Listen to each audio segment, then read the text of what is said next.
sabihin yung katotohanan. Handa po akong maglabas ng mga ebidensya, kaukulang ebidensya, papatunay na si Senador Risa ang pasimuno sa mga paninira kay Pastor Apollo Quiboloy. Huwag mo na akong gamitin sa mga kasinungalingan mo, kaya nga nasusuka ako sa iyo. Ito ang wow trending alias Rene Romesbak kay Senador Risa Hontiveros. Ayon pa kay alias Rene na hindi ako binayaran, hindi ako tinakot, pinilit at kinidnap ng KOJC o kampo ni Pastor Apollo C. Quiboloy. Hindi daw totoo ang mga sinasabi ni Senador Risa Hontiveros sa kanyang press con. Dagdag pa ni alias Rene na handa daw siyang maglabas ng mga ebidensya para patunayan na si Senador Risa Hontiveros ang pasimuno sa lahat paninira kay Pastor Apollo C. Quiboloy. Si Senador Risa, "Wag mo na akong gamitin, nasusuka ako sa iyo." Sa video confession nga ni Michael Maurilio alias Rene, sinabi niyang araw-araw niyang kamiting ang staff ni Senador Risa Hontiveros, NBI, PNP, CIDG Chief Nicolas Torre, US Embassy at mga dalawang tumiwalag sa kingdom mula sa Amerika noong kasagsagan ng KOJC siege. Buwelta pa nga ni Sastrogando Sasot na nung nasa Senate nagtakip ng mukha si alias Rene. Ngayong nagchika about Risa Hontiveros, wala nang takip. "I believe, Mr. Chair, that we should ask the Filipino people who they should trust more, the Rene with face mask when testifying in the Senate, on the Rene without face mask telling us with bribe Risa. Salamat kaayo, Mr. Chair." Ano ang mas kapani-paniwalang konsepto? Mask face telling the truth, unmask face telling the truth? Pero ang sinisi ni Senador Risa Hontiveros sa paglabas ni alias Rene ay siyempre ang mga Duterte. Kaya Risa, wag mong sisihin ang mga Duterte sa pagbaliktad ni alias Rene. Nag-away-away ang mga Duterte babes. Wala na silang organizational capacity right now to do this operation. Ang sisihin mo, ang mga kakutsaba mo sa LBM Group, nilaglag ka na nila dahil isa ka sa mga balakid sa kanilang 2028 ambition. Pero di mo magawang to name the spade as spade dahil magiging pabor sa Duterte Group. Kaya ayan, di mo alam mamshi ang gagawin mo at nag-motherhood statement ka na lang. You are being swallowed by your tactical alliance with LBM with no wiggle room to keep your own boogie. Kaya buwelta pa ng mga netizen sa comment section, ito po ang ibig sabihin ng guilt is personal. Yes, it's very personal. Kung nilaglag na siya ng LBM, ibig bang sabihin kinumbinsi o binayaran nila ni Tambay yung witness para mag-recant sa kanyang testimony? Feeling kasi na Senador Risa Hontiveros masyado na siyang sikat na senador. Puro kahambugan ang laman ng utak niya. Dating galit sa mga ever since sa pagkabata niya, pero ngayon nakasandal sa Marcos, masyadong nagdudunong-dunungan sa batas kahit walang alam. Nilaglag si Madam Chair kasi tatakbo siya sa 2028. Pero kung hindi mo gamitin si Garcia, di ka rin mananalo, Madam Chair. Di ko gets bakit nilaglag si Madam Chair na mga tropa niya.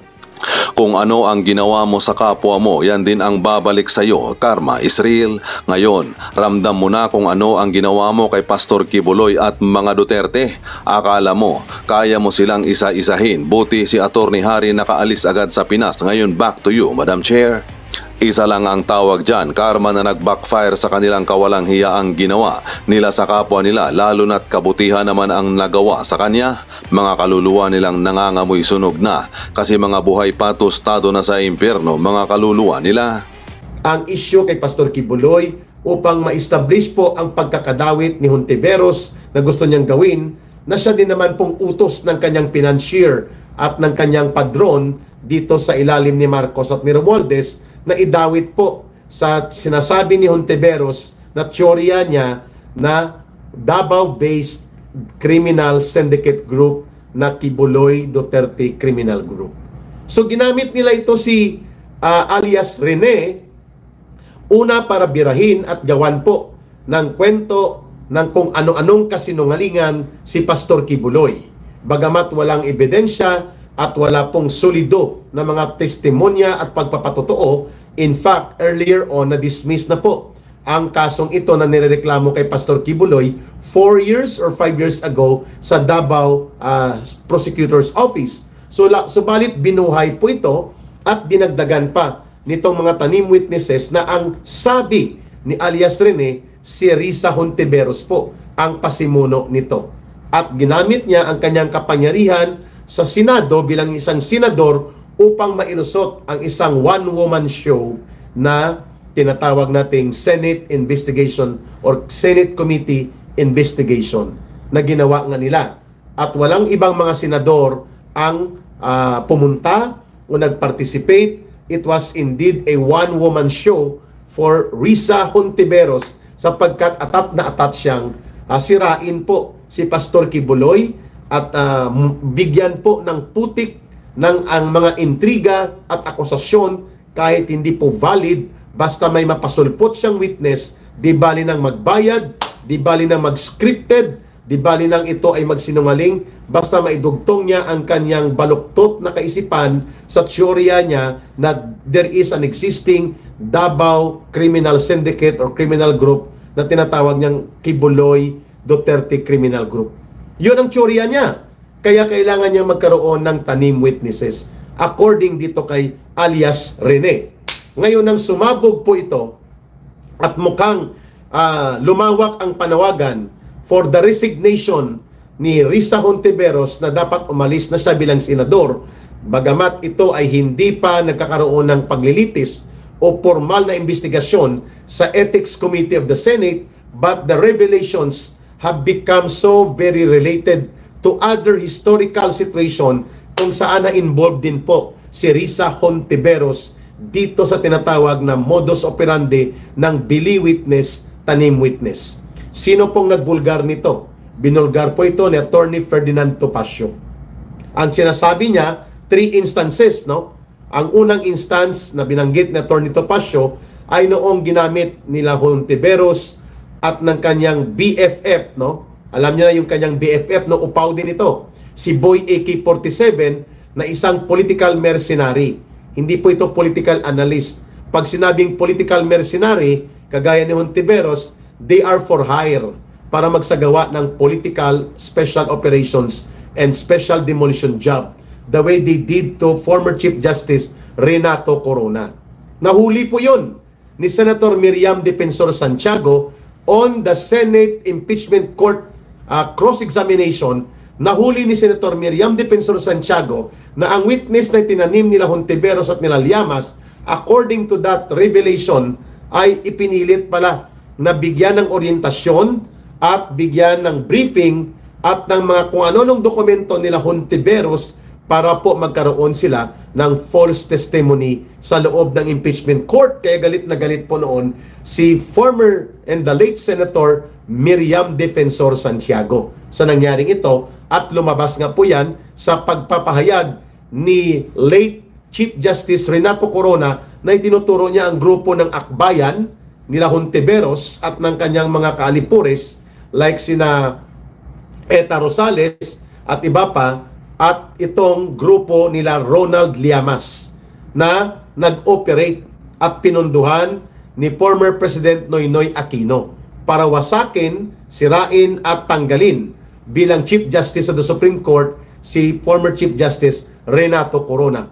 Yan pong unang pagkakataon na nabulgar pala na ang operation ng tanim witness at tanim ebidensya sa mga gimmick at diskarte that even in the impeachment court, pinapalusutuan nila, binuking po yan ni former and late Senator Miriam Defensor Santiago. Ang pangalawa, binanggit nito ni Atty. Topacio, ay doon sa kaso po ni Kian De Los Santos, kung saan po mismo ang ama ni Kian De Los Santos din ang nagsasabi po na nagkaroon ng maniobra sa mga testigo at pati po yung mga witnesses nagreklamo na sapagkat sila po ay parang nahuhostage na ni Risa Hontiveros at ng kanyang grupo at mga operatiba na itinuturo po doon involved din sa operation ng pagpapa-impeach at pagpapa-remove kay Chief Justice Corona. Pangalawa na, yung Kian De Los Santos controversial case ng mga witnesses. Pangatlo po, in fact, sinampahan siya ng kaso nila Attorney Topacio at ni Attorney Jing Paras hinggil sa kidnapping, no? At ang pangatlo itong sa Farmally, no? Ang Farmally, ito yung investigasyon na pilit nilang ikinakabit kay Senator Bongo at kay former President Rodrigo Duterte. At ito po, ginamitan din ng tanim witness din po ito, mga kababayan. So, 3 na. Ito ay pang-4 ngayon ang revelations ni alias Rene na nakilala na natin na siya pala ay si Michael Morillo. So, there is really a propensity and a systematic pattern. Pag sinabi nating propensity, nagkakaroon po ng talagang kagustuhang gawin niya ang ganitong uri ng gawain at modus operandi sapagkat ito pala ay isang bahagi ng serbisyo ng grupong akbayan ang maging political mercenaries for hire o mga political demolition job. The way they are also attacking right now Vice President Sara Duterte, the way they are doing the attack against former President Rodrigo Duterte and as well as against kay Pastor Kibuloy at sa Kingdom of Jesus Christ. So dahil dito sa iskandalong ito, ay mga 2 araw pa bago po makapag-react si Senator Risa Hontiveros. 2 o 3 araw pa bago siya makapag-react. At kahapon, Lunes dyan sa Pilipinas, nagpa-press conference siya. At ang sinabi niya, ganito po ang binabanggit ni Risa Hontiveros, mananagot daw yung mga taong nagpakalat ng video na ito at nag-upload at nag-share. Wow! Imbis na sagutin niya ng tama, matuwid at may dangal ang mapangwasak, eksplosibo na mga revelations ni alias Rene sa kanya, binalikan pa niya si alias Rene at tinatakot pati yung taong bayan na nagiging interesado ngayon tuloy sa modus operandi ng tanim witness, bili witness sa Senado. Pangalawa, binanggit niya na malamang sa malamang daw ang kampo nila Pastor Kibuloy at na mga Duterte ang gumalaw dito upang gamitin po itong si alias Rene, bayaran siya at the same time ay sirain po ang integridad ng opisina niya at ng kanyang pagkatao bilang senador. Wow, ang tanong, mayroon pa bang natitirang dapat sirain? Sa iyo? Sa iyong pagkatao at sa iyong mga ginagawa? Historically, you are known. Risa Hontiveros sa ganitong mga modus operandi, the way it is being asserted by Congressman Jing Paras and Attorney Ferdinand Topacio. At mas pinapaniwalaan po yan ng taong bayan ang mga pinagsasabi nila sapagkat yan po ay established by way of your previous actions. Yun. Kaya po, mas kapanipaniwala at mas may kredibilidad po ang paglalantad ni Rene sapagkat ito ay conscience call. So, kung nagsinungaling man si alias Rene dahil sa kinang ng pera at pressure at mga manipulasyon na ginawa po ng mga tauhan ni Hontiveros sa kanya, of course, order yon nila. Hindi lang siyang involved kasi pati po ang historical relations ng mga bagay nito dumudugtong po sa operation nila Marcos, nila Lisa Araneta at nila Martin Romualdez upang mabuo ang kanilang baluktot na imahin that there is a Davao criminal group known as Kibuloy Duterte Criminal Syndicate. Wow! So para mabuo yan, ginamit po si Hontiveros na parang kunwari walang koneksyon ang Malacanang. Walang koneksyon sila Martin Romualdez, sila Marcos at Lisa Araneta. Subalit, ito ngayon sumambulat na. Mga kababayan, abangan nyo ang iba pang revelations dito sapagkat ako mismo ay mayroong personal knowledge na noong December 2023 po ay si Hontiveros mismo ay naghahanda na para sa kanyang travel sa Amerika, I think earlier pa, para po kausapin ang mga bandido na sinipa ng Kingdom of Jesus Christ at nagtago sa Amerika. Yun.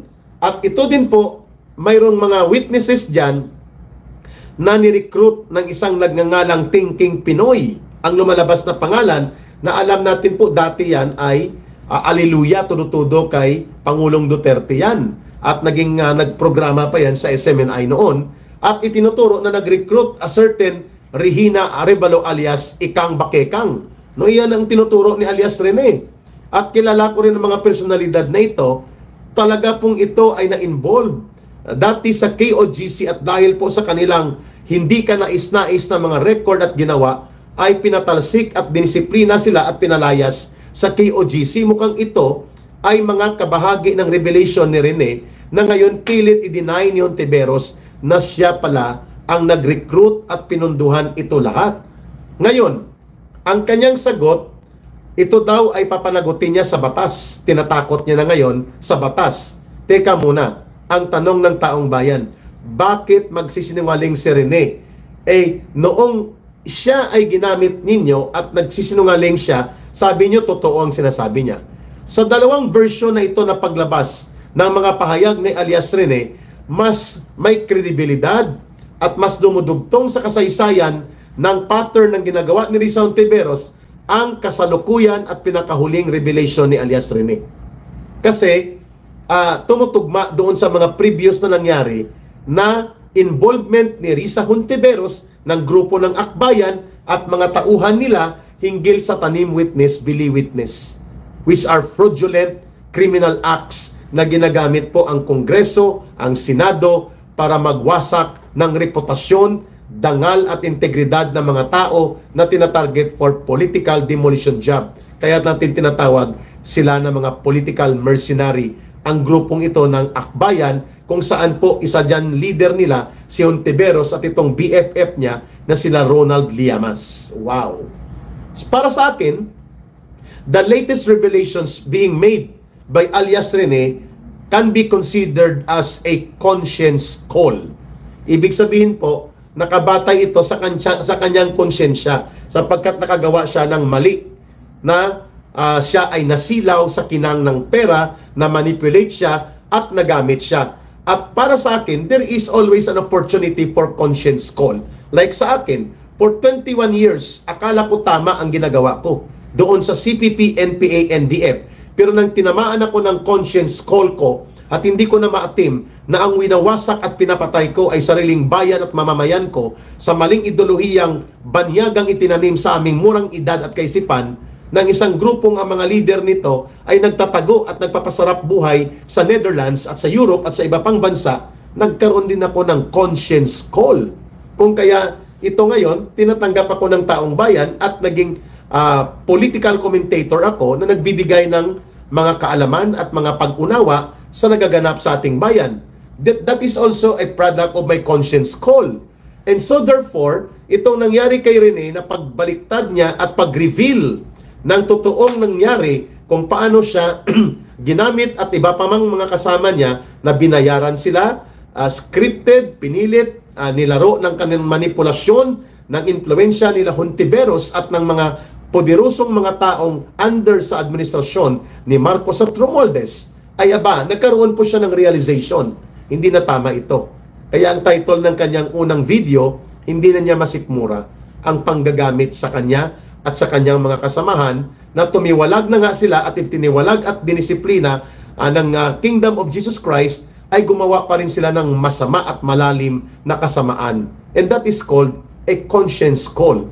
And that is part of renewal ng isang taong handang magbago. Kaya, mas panipaniwala po ang conscience call na ginawa ni alias Rene kaysa total denial na ginagawa ni Hontiveros. Mantakin mo on a television show na tinanong siya ni Maring Wayne Monsod, ni Professor Monsod, hinggil sa kanyang relasyon, ang kanyang affair sa isang opisyal ng Malacanang noon, itong si Boy AK-47 Ronald Llamas, habang kasama niya si Laila Lula de Lima sa studio at tinatanong sila ni Professor Monsod, "Are you having an affair with Ronald Llamas?" Wow! Na-amaze naman ako niyan. Anong uri ng intriga yan? Nagpa-demure.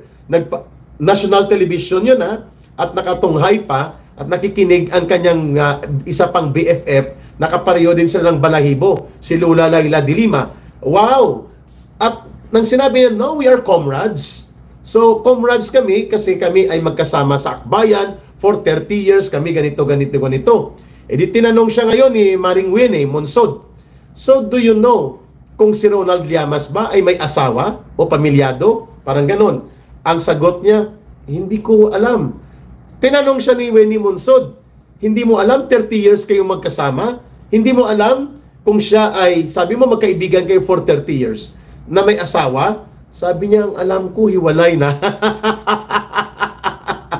If Risa Hontiveros, hindi pa siya senador noon could lie through her teeth, lagos sa ilong at umuusok ang kasinungalingan niya in front of a national interview sa telebisyon, at nandun pa si Lola Laila de Lima, nakabalahibo niya rin ang uri ng style sa diskarte sa pagdating po sa ganitong usapin, na hindi ko alam po kung may asawa siya. I would rather believe alias Rene than believing Risa Hontiveros. Di ba?